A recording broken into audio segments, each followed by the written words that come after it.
There's nothing I'm watching on Fox News where I'm saying, oh, okay, that's truth. And so in the same way, there's nothing I'm watching on Fox News that I'm thinking is funny. It's a messaging that is built on punching down. I'm Justin Jay. As a photographer, I've gotten to shoot rock stars, hip-hop moguls, world-class athletes, and some other truly extraordinary subjects. I'm fascinated by the backstories and life experiences that help shape these compelling people. The right photograph can reveal quite a lot about someone, but some stories can't be told with just a picture. Sometimes you need to sit down, listen, and dig a little deeper. This is The Plug.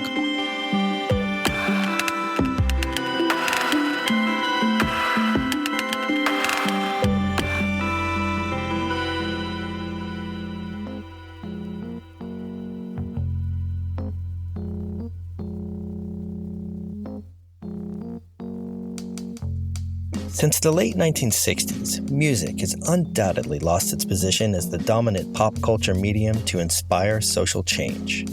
Twitter, internet memes, and viral iPhone videos seem to move the needle now more than a protest song. But unlike music, political humor and social satire still remain a powerful art form to inform and influence public opinion. Comedy is still a relevant force for social change. Our guest today is a comedian and writer who's consistently used his platform to focus attention on subjects that have social value. He's found a way to weave humor and wit into heavy topics such as police reform and housing discrimination. So what is the current state of comedy in a landscape riddled with Twitter trolls, virtue signaling, and the minefields of the easily offended? We'll find out as we sit down for a conversation with the former Daily Show correspondent and the creator behind the brilliant yet defunct HBO series, Problem Areas. Today, writer, stand-up comic, and wildly innovative Instagram caption crafter, Mr. Wyatt Cenac. We're rolling. Wyatt, thanks for sitting down, man. Great to see you. You as well, yeah. What a strange year. I assume you haven't been doing too many stand-up sets. Have you been writing instead? What have you been doing to keep yourself busy? That is a very good question. What have I been doing? I mean, I really wasn't doing much stand-up before the pandemic, so I was already kind of sheltering in place when it came to getting on stage. But since the pandemic has hit, I've spent a lot of time just trying to think about ideas and work on stuff like TV ideas that I've had. And for a little while, I was trying to do something on Instagram where I would play a record and just kind of like shoot the shit with people. But eventually Instagram got angry at me playing music without clearance.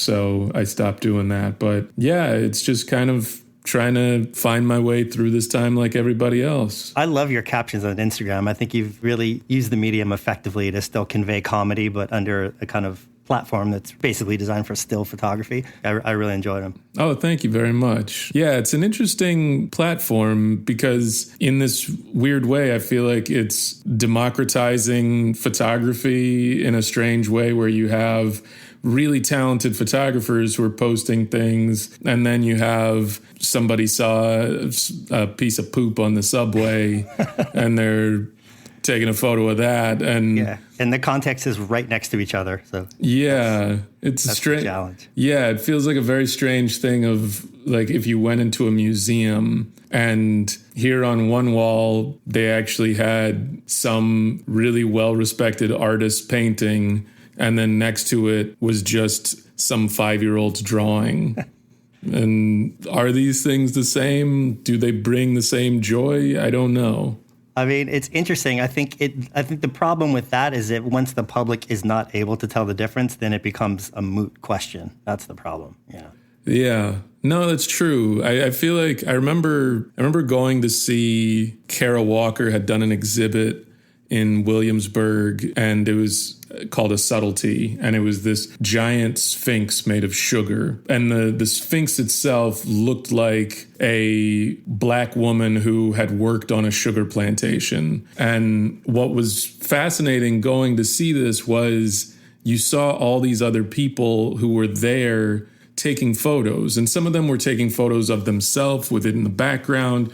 some were just taking photos of the sculpture, and it was huge. It was enormous. And I just remember watching the whole thing and thinking how bizarre this is, because there's a second thing that's happening right now. She's made a piece of art, and now you have all of these people who are making their own pieces of art with her art, and what that is. Because yeah, if you're the influencer who's taking a selfie in front of it, in your mind, that's your art. Your art is, here I am, the subject in this space that everyone's going to visit, and that's art. But are you taking away from the message of what her art is talking about? And so I don't know, I find all that stuff really fascinating, this kind of how social media has made us kind of reckon with the artist and the sort of everyday artist. Wow. So you're a thinker, Wyatt. Yeah. This is what I got a lot of time in my hands, Well, it's pandemic. this brings me, I guess to my first question. You've worn a lot of different hats in the comedy space. You were a writer, you were a correspondent on The Daily Show for a while, you have a stand-up career. Do you at heart consider yourself a writer or a stand-up comic, or is that a flawed question? Can you not even separate the two? I guess my question is, do you get the same joy out of writing something for somebody and having that get a laugh, or is the ultimate reward being the guy who stands there and says it and is on stage when that joke kills? Right. Well, let me go to the first question. I think there are people who will say, oh, they're a writer, or they're a stand-up comedian. For me, I always saw it as, I'm just a comedian. If you ask me to write something, I'm going to write it through the lens of a comedian. If you ask me to get on stage, I'm going to perform something through the lens of a comedian. If you asked me to fix your plumbing, I'm probably going to still do it through the lens of a comedian. And so that was how I always have looked at things and continue to look at things. And because of that, if I'm writing something, if I'm directing something, if I'm performing, it's really in service of what is going to be the funniest thing. And so with that, I've been fortunate enough to direct a few things, and those were things that I was also performing in. And it wasn't my instinct as a director to say, okay, Wyatt has to have all the jokes. It's, okay, I may not have the joke, but if this makes for the funniest scene, that's what's key. And, I started out, I did stand-up, I did a lot of improv, and I think in improv, there's definitely a lot of It's a giving format. Yeah, serving the sort of greater good. And so I think, to me, it feels like with comedy, it's that same sort of thing. What serves the greater good? So if it is writing something for somebody else, that may not mean that I get the joke, but I still want to try to make something as funny as I could make it. Because you see a lot of writers, comedy writers, who get into stand-up, and their sets may be really good, but you get the sense that it's great because the material is great. And it's almost as if any skilled comic could probably make that material work. And then on the other side of the spectrum, you have someone, let's take Dave Chappelle, for instance. Like, aside from comedy, I think he's one of the most gifted public speakers of a generation. He also happens to be incredibly funny. But if you were to transcribe his set to words on paper, I don't think it would translate. I think his end product is such a part of his cadence and his personality and his timing, and you can't really separate the two. And I'm not making a value judgment about either of those approaches. I've always been fascinated with the process. So like on that spectrum, where do you see yourself in terms of writer versus performer? Or is that a difficult question?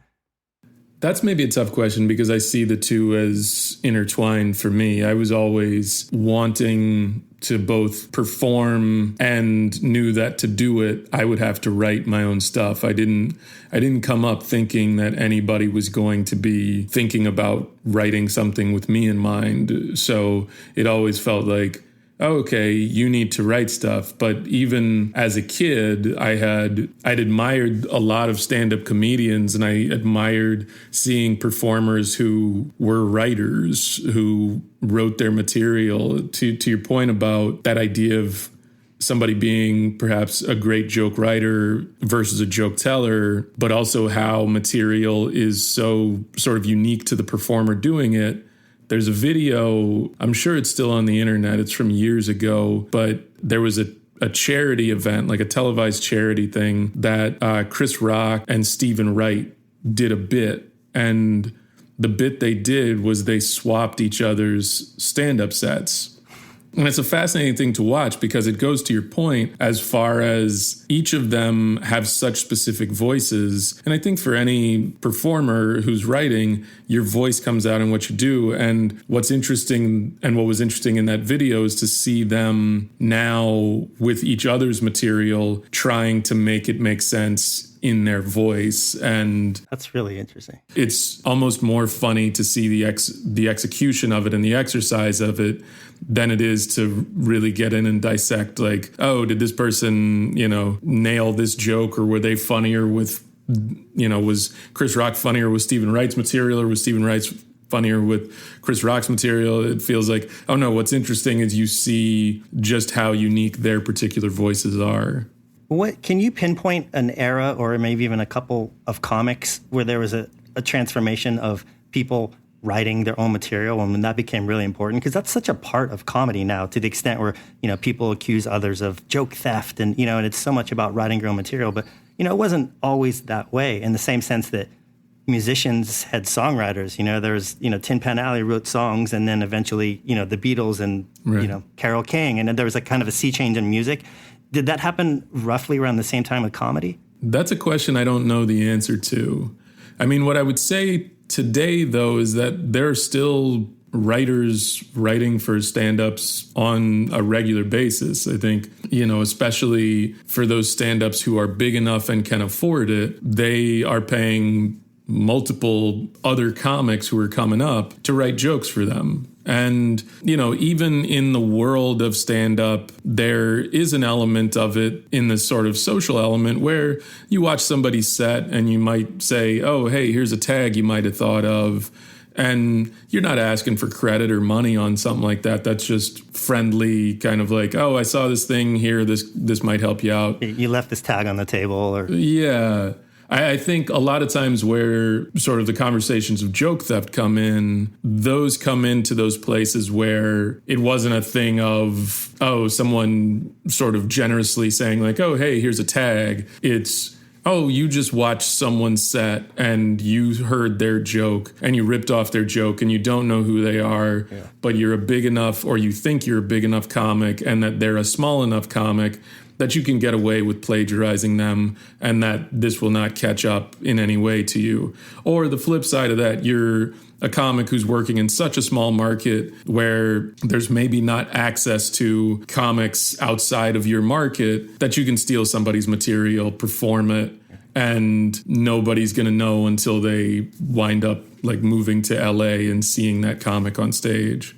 It's so interesting, and I mean, it's such a unique art form because you don't find that within music. Like, I mean, if you walk in and a band's doing a cover of a song that you wrote, it doesn't make that song, like Yesterday is not any less of a song because every person on the globe has done a cover of it, but is there something about comedy that the more something funny is said, the less it's funny? Is that the core of what that's all about, really? I don't know if it's that or if it's the idea that, with music, the beauty of music is you hear a song and, somebody makes a song, it gets played on the radio a bunch, it wins awards, someone doing a cover of it, it's an honor, an homage, but also chances are you have to pay the original writer to do that cover. There's a lot more built into music as far as crediting the original person. And I think with comedy, it doesn't really live in that same way. I think even the shelf life of comedy doesn't live in the same way that music does. There are very few stand-up comedy specials that if you were to go and just randomly grab one from 20 years ago or 40 years ago that hold up today. It doesn't age as well. Yeah, and so I think in that way there's a little bit of like comedy is there's quick booms and also big busts in how that operates. And so it feels like, well, okay, if you have a great set, you need to find as a way to kind of like monetize it, profit off of it, build off of it, because the shelf life on it is very short and it just doesn't have that same sort of recognition and accolades. You know, I think Comedy Central tried to some years ago do like a comedy awards, and unfortunately comedy's just not even built for that. It's hard to say, oh, this person had the best joke, when it's like, it's so subjective. all of that stuff is subjective, and it just doesn't live in the same way that, like, you can't judge it the same way that music gets judged or movies get judged or television shows. And so I think for all those reasons, it's always this medium that struggles to both like get that respect and recognition, but also, to have any sort of longevity. Well, this also, I think this speaks to this kind of ethereal nature of what you're talking about with comedy. Like, why do you think the conservative right has not been successful at comedy? Like, why is there no Daily Show on the right? I mean, I know they've attempted a couple times and it's always fallen flat. I mean, currently the funniest thing on Fox News is Tucker Carlson. I mean, like, right. He's fucking hilarious. Like, what? Like, is it as simple as fear isn't as funny? I mean, what's that all about? Again, I think it becomes a subjective question. I feel like if you were to talk to people on the right, they would say, oh, yeah, we have really funny people. I feel like they would point to Dennis Miller and say like, oh, Dennis Miller's hilarious. But that's one comic who actually later in his career that they claim. You know what I mean? That's a pretty. But I think if you were to go into those circles, I feel like there are people that they point to as like, oh, this person's a comedian. Like Steven Crowder is somebody that they view, that I think a lot of people on the right view as a comedian. Glenn Beck, to some degree, when he was doing his Fox show, I think he saw himself as a comedian. And I think some people saw some of the things he did as funny. That's not to say that I find them funny. I think there's the argument, I think in the broader sense, there's the argument as far as punching up versus punching down. And it feels like so much of what we think of as the sort of Fox News conservative is one, it's a messaging that is built on punching down. It's a messaging that's built on this idea that there is no strength and weakness, and that there is this kind of like groupthink that we all follow that doesn't allow for different voices or disagreeing voices or diversity. And I think that's part of the argument. But I also think that it's a conversation that you and I, I'm assuming you're a progressive person, and as a progressive person, I think between us two, there's nothing I'm watching on Fox News where I'm saying, oh, okay, that's truth. And so in the same way, there's nothing I'm watching on Fox News that I'm thinking is funny.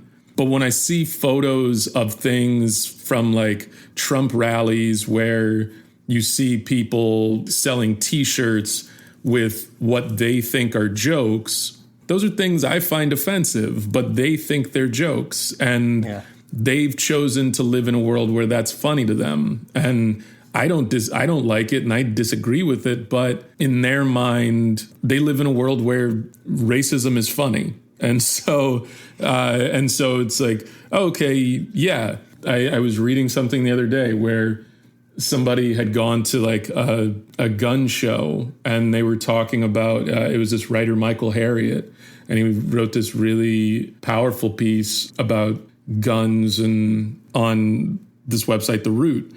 But he was talking about going to a gun show and seeing something there, and Michael Harriot's black, and he was one of the few black people there, and he saw, I believe it was like a sign, it was for like a gun case, and it said something to the effect of like, break glass in case of Black Lives Matter. That's the punchline. And that's the punchline. And they think that's funny. And there's a person who made that, who invested in it to say, oh yeah, we're going to make that. And there are people who are buying that. So it's that thing of like, oh yeah, I can't say that they don't have a sense of humor. They have their own sense of humor. It's just one that, to me, seems abhorrent. Not funny. Yeah.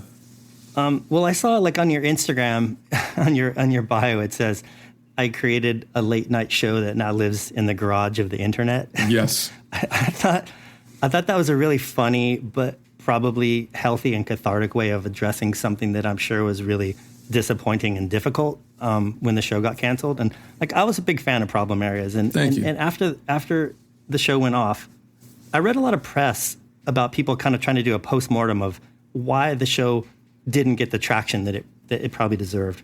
And a lot of the stories really started with the assumption, the predicate that it was a great show. Like, it was insightful and it was witty and it was well done. I think one of the theories that some people had was that the show was maybe a couple years ahead of its time.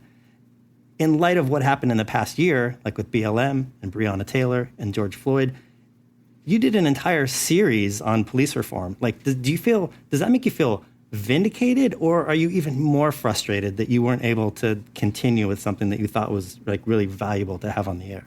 I mean, it's frustrating as long as these things continue to happen, as long as we still live in a world where policing is something that puts American citizens at risk in the ways that it does, and specifically people of color, disenfranchised communities, that they seem to get all of the police and none of the resources, and that's still the world that we live in. And so there's something frustrating. It was never my thought with the show that, like, okay, we're going to make this season of television, and all of a sudden, there's going to be this sea change in policing, or then in the second season with public education. But what felt nice was to shine a spotlight on some of these things that are happening that are perhaps a little more tangible that people can do. That when you see communities pushing for things like greater oversight over their police departments, whether that's in New York with like a civilian complaint review board, or in Seattle with legislation that they were pushing for there, I think there's something that feels hopeful about this. Isn't something that can only happen if the president is a Democrat and the House and Senate are also in the same, all voting together as a block. These are things that may even be a little more tangible because they're in my neighborhood and in my community, and I might be able to do something. And so I think, for me, seeing everything in the last year, there was definitely the frustration that I just felt as a Black person, as a human being, and seeing these stories that I feel like I have seen and been told my entire life. As someone who tried to make a show that talked about these things, there's something frustrating about talking about these things. And now we had started a conversation with the show about things like the defund the police movement, and I just saw a few days ago, we had that conversation in Los Angeles and talked about it as it relates to the policing of homeless people. And I just saw that in Los Angeles, the cops are still running raids on homeless people in a pandemic. And I think there's something from an ego standpoint as a person with a show, there's the thing of like, oh God, I wish I could still have this platform to talk about this stuff. And so it's less of an I told you so and more of a like, you just wish you still had a voice to be able to continue this conversation. I think it's the support of that voice. I still theoretically have a voice. I still can go on Twitter, but Twitter doesn't pay rent. And so I think it's that support that, okay, here's a network that's going to give me a platform to do this. Here is a staff of really talented people who all have hopefully bought into this collective vision to do the research, write stuff, to try to tell the best stories we can about these issues that are important to me and important to everyone in the building.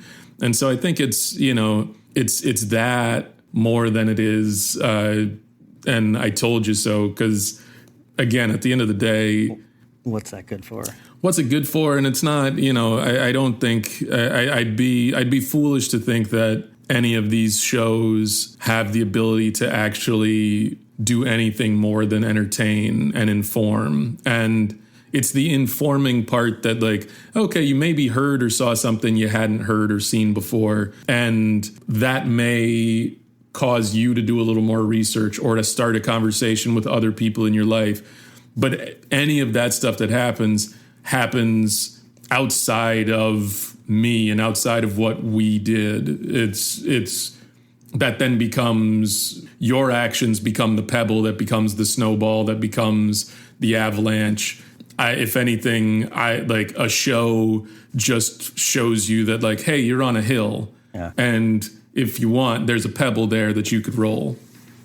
I mean, I feel like when sharp political commentary and comedy are done just right, when you get that chemistry just right, it can be really powerful and transformative and poignant, but it's really hard to do. And I got the sense that, a pie in the face or dick jokes come a lot easier, but they don't mean anything. Right. I mean, do you ever feel a conflict between the journalist in you and the humorist in you, in terms of like, sometimes you feel like you're at a disadvantage because you have such a yearn to create comedy that's thought provoking? I mean, do you ever get secretly jealous of like a prop comic or like, There's definitely elements of other comics where you see the ways in which they're silly or goofy that I'll sometimes say like, oh, that looks like fun. And that seems like a totally different thing than what I do. But that doesn't mean that I don't have a silliness in what I do.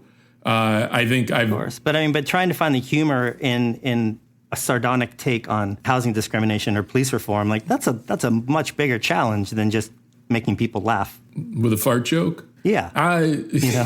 Which isn't to say they're not both funny, but like I guess what I'm getting at is like I respect the work that you put in on trying to make the comedy stand for something more than just jokes, but at the same time it must be difficult to have the mantle of having to educate and entertain. I guess so. I mean, I think to me, I've always looked at it that, comedians are a reflection of the world that they see. So to me, the world that I see and interact with is one that perhaps is a little more, whether you want to say political or socially aware, than perhaps someone who's just doing fart jokes. But that's the world they see. And there's a privilege in a world where all you see is fart jokes. And not everybody gets to see that. Not everybody engages in that world that allows you to sort of ignore those other things or to see the world in that way. And so I guess for me, I've always kind of looked at it. I like the world that I come into contact with is one that I see, whether it's things that are happening in my own community and neighborhood or things that I see reading the paper or listening to the news. I'm impacted by all those things and I feel all those things. And so I feel like if in that way, though, comedy is this reflection of society and what I experience, it's always gonna have that until I'm, some multimillionaire who lives on an island where, all of my neighbors are either millionaires or, just like animals that are very friendly that don't shit where they're not supposed to. I mean, so do you think that there's a sense of privilege for a comic choosing to opt in, or even an audience for that matter, choosing to opt in on something that's not just throwaway observational humor or puns or something? I mean, it's a choice. It's definitely a choice. And it's the same choice that you see people make when they want to disengage with the conversations that are happening outside of comedy, that are just happening in the world. When you see people who will look at something like a story of police brutality and say, I don't want to engage with that. I don't haven't we already talked about this? Like that person, whether you put them in a classroom, a comedy club, or sitting next to you on an airplane, they're probably always going to want that world where they don't have... It's inconvenient to have to learn from that comedy. Yeah, or to just have those conversations. Because I think at the heart of it, what those people who want to disengage, what they know and won't honestly admit to is that to engage with these conversations also means to take a hard look at oneself and take a real critical eye to yourself and see that you may be complicit in some of these things that are happening. Maybe the best example of it is like you look at your iPhone and it's like, okay, we all know how iPhones get made. We know like they are not made in the best, most ethical ways.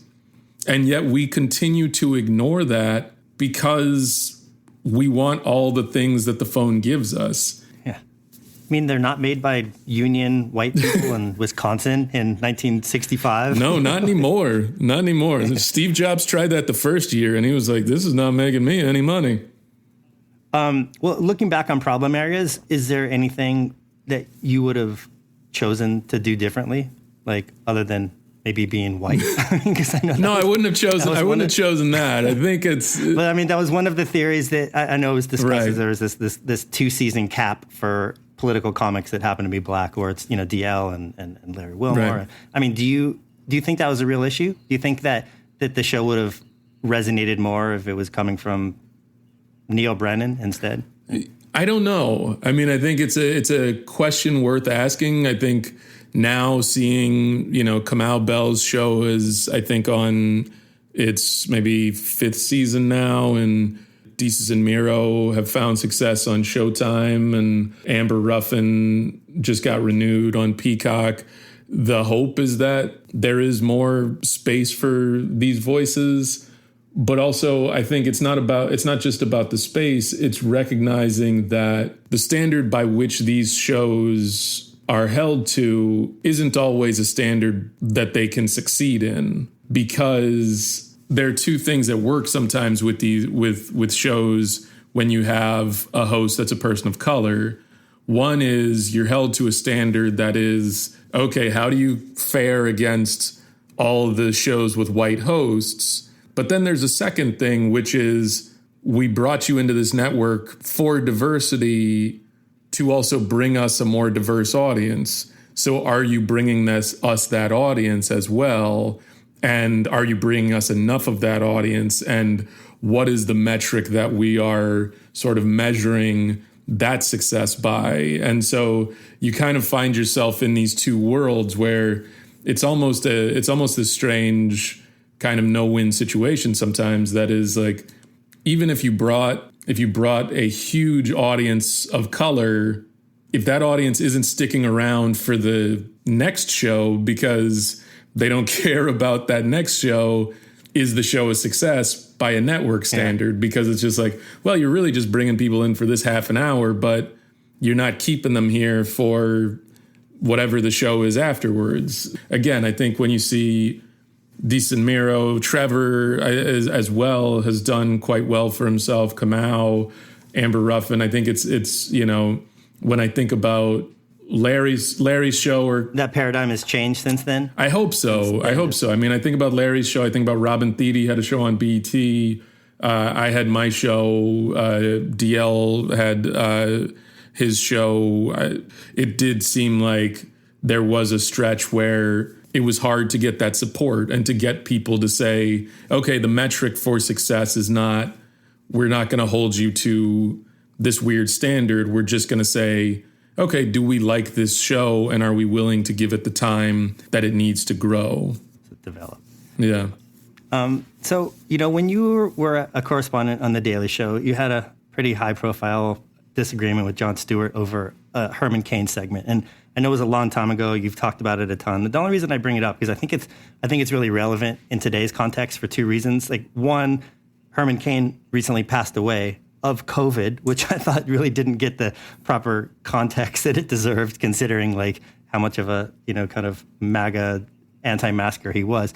But then more importantly, like within the context of cancel culture today, I'm curious, what's the proper response for somebody who is a victim of like a perceived cancel culture infraction, but their political ideology aligns closely with the left?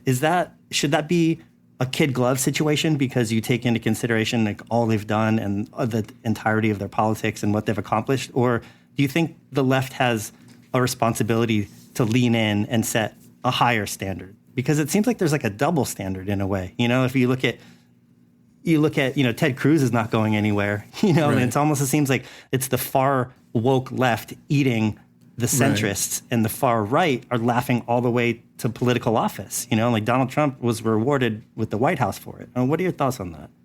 I mean, I think it depends. I think you see it. Gerard Carmichael had a really funny take in, I think it was his first HBO special, or maybe it was the second one. But he kind of talked about this idea that I don't think he wasn't calling it cancel culture, but he was just kind of saying, like, if you're still making things people want, then you have value in society, regardless of how terrible you are. And in his joke, he kind of talks about Bill Cosby and Woody Allen and the idea that people still like Woody Allen movies. And so as long as they still like Woody Allen movies, Woody Allen gets a pass. Yeah.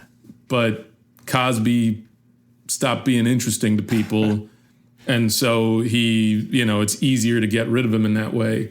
When I think about that idea of cancel culture, it's a strange thing. I feel like it's a weird conversation sometimes that we're having about a thing that doesn't always feel like it's really a thing. To your point, that I feel like I see a lot of people on the right who talk about this idea of cancel culture, and I think what they've done, I think they've co-opted. I mean, I don't even know. I wish there was a better term. We're using that for lack of a better term, but we both know what we're talking about here. Yeah.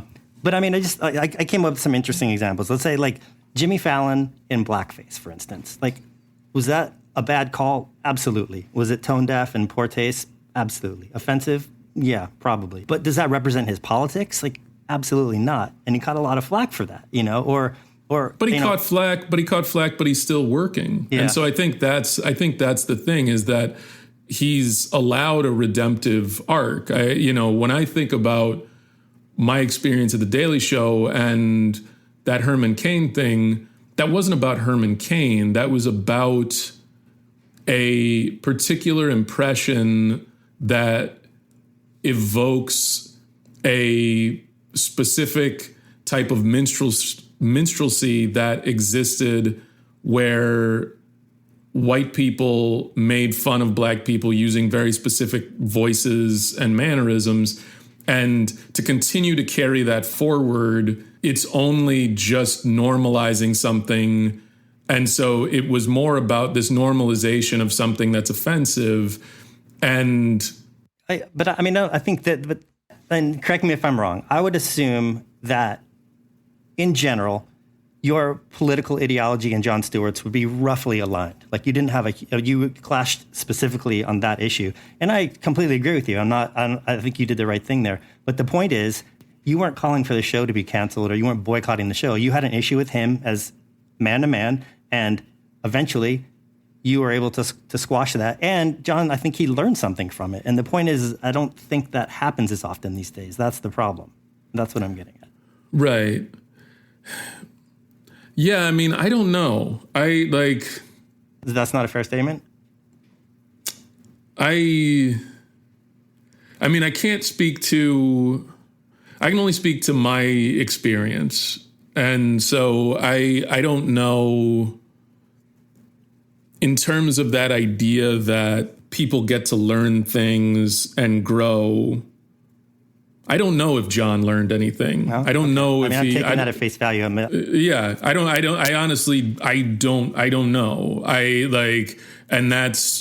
But that's also not like, I'm not his judge. And so, and I think that's the thing with any of this stuff, is that none of us are really the judge on this. We, especially with the things that go public, there is this kind of desire for a sort of public trial of these things, but none of us are really in a position to kind of like judge or put out a sentence. And so I think in that way, what also becomes tough is then learning, growth, any sort of penance, forgiveness, or redemption also are things that theoretically, if we were having a real public trial, we would also be doing all of those things in public. But none of this stuff is actually really happening in public. What you see is you see an event that people are offended by. You see a sort of immediate response of a jury that's not actually in a decision-making process. Sometimes a decision maker steps in, but then you don't really see if they're learning. So, yeah. Yeah.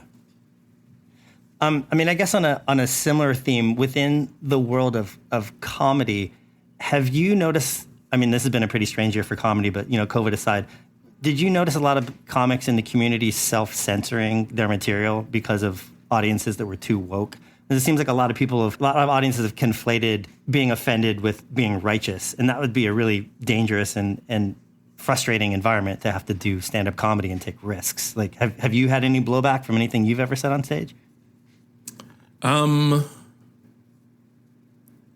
feel like I've definitely had stuff in shows where I said something and maybe an audience member or multiple audience members were groaned or something like that. And I think in those moments, to me, it's always felt like it's in those moments that there's an opportunity for learning, both as a comedian and as an audience. That I think it's a very easy thing to just be like, fuck you all, you don't get it, and kind of like go through it. But it's also just as easy from the audience to be like, oh, I'm offended. You can't say that. I mean, I kind of feel like it cuts both ways, no? It does. But I think what's interesting about getting on stage and doing a show, to me, I feel like comedy's at its best when it's in a small venue, when it's in a space, probably 400 or less is when it's at its best to me, because it's still something that you can interact with the audience in a way that is much more personal. If you're in an arena and somebody's offended, you never know it. And the thing about an arena or any really large venue, if you're on stage and you're in a 5,000 seat venue and you get 20% of the room to laugh with you, that's 1,000 people. That sounds like a lot of people.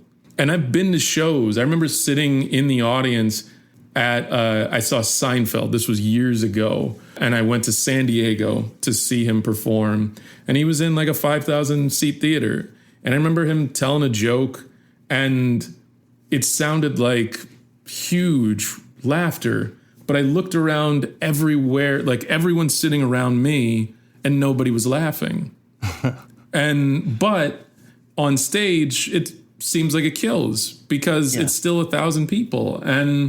But in a small club, doesn't that work conversely? Like if you're performing in front of 150 people and 10 of them are and are groaning because they're woke and they don't like something you said, like doesn't that have the same effect? But I feel like what's nice about those moments, or what can be nice, is in a smaller venue, even if one person groans, you have the opportunity to engage with that person if you want to. That's what I appreciate sometimes about being on stage, is those sort of moments that can open up the dialogue in a different way, and then you kind of wind up potentially finding something that you didn't know existed. That like you may walk away and it's like, oh, that's it. Like I had this conversation with this person and it was really funny. And at first we didn't understand one another, but by the end of it, we're laughing. Like I feel like Patrice O'Neill was the master at stuff like that. And one of Patrice's albums, the audio is there and you can hear it all. He and this woman in the audience are yelling at one another. They're just yelling. And this is before, conversations of woke audiences or whatever. Like this was an audience member who just wasn't I think he said something about being like overweight. She didn't take to it. And he just got into it with her. And they went back and forth and back and forth. And it wound up being this very funny thing. And that person as far as I know, stayed in the show, and they found something together. Now, Patrice probably never, I don't think he was then like, okay, hey, I need you to be my new comedy sidekick and you're going to come with me to shows and yell out things. But I think what's beautiful sometimes is, when you get on stage, the idea is to make everybody laugh, but it's not that everybody should be the same and that everybody should be this monolith. It's that I got that black person to laugh, I got that white person to laugh, I got that couple to laugh, I got that transgender person to laugh, I got that teenager, that old person, that like all these people collectively came together and found this particular thing funny. And if somebody doesn't, I think there is the opportunity for understanding or for having a dialogue that didn't necessarily exist years ago in comedy. I think that's kind of the evolution that's happening. And that's not to say that audiences should feel free to just shout out whatever they want. But I think, especially in a smaller venue, you create this intimate setting where you can sort of, you can have a shared experience. And to me, live comedy is at its best when it does feel like this shared experience, that the thing that happened on this stage is not repeatable because it's special because of the 200 people in this room right now. And it was something we built together. When I think about comedy, I've never surfed, but I always think about it like surfing, in that with surfing, there is no perfect wave. You can go and you can surf the best wave of your life. And you're like, fuck, that was the fucking best wave. You're never going to get that wave again. But you go back out there because you know that there's another perfect wave. There's a wave and that wave is not going to be better than that last perfect wave. It's just perfect in a different way. And that's, I think, the thing that, like, in an intimate setting, when it's at its best, the audience is that wave that you get to ride, and they're perfect. And then you have one that's not as great. And then you go back out there and you get like the wave crashes on you, but you keep going out there because you want to find those magical moments. And what, in terms of the blowback from audiences, do you think there's racial politics play a factor in that? Like, do you feel like you're insulated or held to a higher standard because you're a black comic? Like, because I get the sense, like, let's say Dave Chappelle, for instance, like the heat that he took for his LGBT material, I thought he was pretty effective at addressing and deflecting, and he's just so beloved. But at the same time, I got the sense that if that was a white comic doing it, that the blowback would have been ferocious. Like, you think that's a fair statement? I don't know. I mean, I think some of it is audience. And I think it's like, one, how big your audience is, but two, who your audience is. But I mean, once at a certain point, especially today, like it's actually, that's the problem, is it's not about the audience. It becomes about the world as soon as it's said in front of a small audience, you know? Yeah, but I think but in some ways, I think there's still a certain aspect of who is the intended audience, that if you're a comic performing for a specific audience, they may not be as offended by some things as the public at large. And so that audience may insulate you from that sort of backlash. Because in that context, it's funny and it's appropriate and it's understood the place that you're coming from when you're saying that joke. Yeah. And so I think in those ways, it's as much, again, in thinking about that idea that like comedy and comedians are a reflection of the world around them. When I think about somebody like Andrew Dice Clay, and even when there was backlash towards Andrew Dice Clay, there were still arenas that were going to see him, and they were arenas of mostly white, very aggro people. Not ironically laughing. No. And they loved his material, and that's who that material was being catered to. And so they were insulating him from all of the voices of people of color or gay people who were offended by the jokes he was telling. And because that audience, what he was a reflection of that audience, where you had an audience that were like, oh yeah, this doesn't offend us because this is also, these views reflect our own views. Yeah, that's really interesting. Well, I have one last question for you. We're going to lighten it up for a second. Okay. Justin J asks comics questions. So I grew up. I grew up watching stand-up comics on late night shows since I was a kid. I've always been a huge fan. From Carson to Letterman, Conan, all the way to Leno, and it wasn't until a lot later in my life that I realized something that seems completely obvious in retrospect. But the comedians, when they're on the couch and they tell that funny story, like, it's completely pre-produced. Like, there was an interview that was done. The host feeds them that line and gives them an opportunity to say this like funny story. And it seems so obvious, but I just, you don't realize it until much later in life. But those comics are so adept and experienced at making it seem extemporaneous, and it's just like coming off the top of their head. And obviously it's not. But, that said, I'm wondering, what's it like hanging out with comics? Like, when you guys are drinking beers with each other and then all of a sudden somebody works in a story about, oh, I just went to the zoo yesterday. Do you ever notice that the lion, like, do you ever like, whoa, are you doing a bit on me right now? Like, what's the protocol? Like, is that like a gentleman's agreement? Is that verboten? Like, how do you guys interact with that? I feel like most of the friends I've hung out with, we rarely do bits on each other in that way where you try to like slide something in. I think oftentimes there's... I mean, it's one thing to try, like, oh, hey, I'm working on this. What do you think of, or what? But yeah, but I'm talking more about just the like slyly like, oh, I'm so funny, I'm just going to drop this. And you're like, no, not buying it. Yeah, I feel like there are those comics that do that.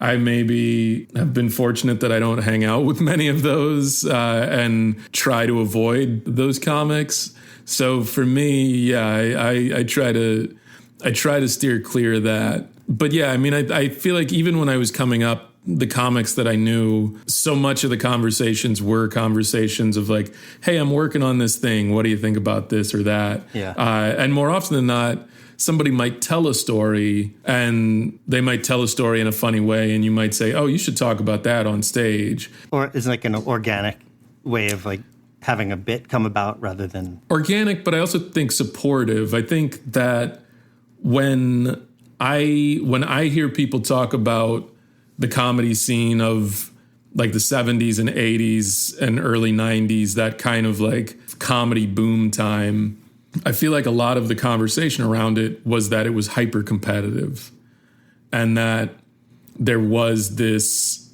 real sort of competition to be like, there's money to be made and you had to be cutthroat. And also in that way, because there's this boom happening, there is a lot more theft happening. There's a lot more, you're more protective of your stuff. And so I feel like a lot of that kind of like trying stuff out on each other was probably born out of the paranoia of this really hyper competitive scene. Yeah. And when I came into comedy, I feel like it was in a sort of bust time.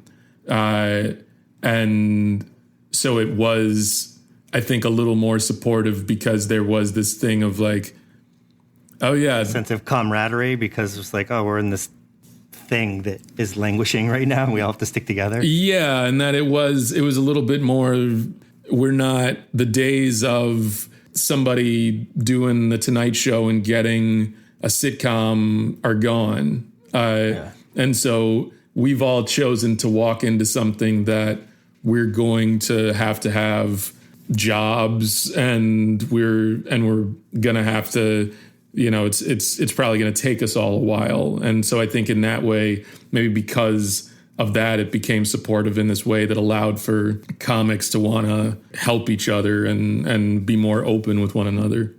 Do you find a lot of your comic friends, or maybe even some of your favorite comics, do they tend to be the funniest people in the room? Are they the one that's lighting up the room and making people laugh? Or are they tend to be more the kind of quiet, thoughtful person who has like a witty mind and is able to craft that and then present it on stage? I feel like a lot of the people that I know, I think, tend to lay in the cut and just kind of observe and want to have conversations. And that's not to say that they're not funny, but I don't think, But it speaks to the duality. There's like an onstage persona and there's an offstage. And I think there's some comics that would be, like Robin Williams is lauded as this like comic genius. Like maybe he was, but like it would be exhausting to hang out with this guy.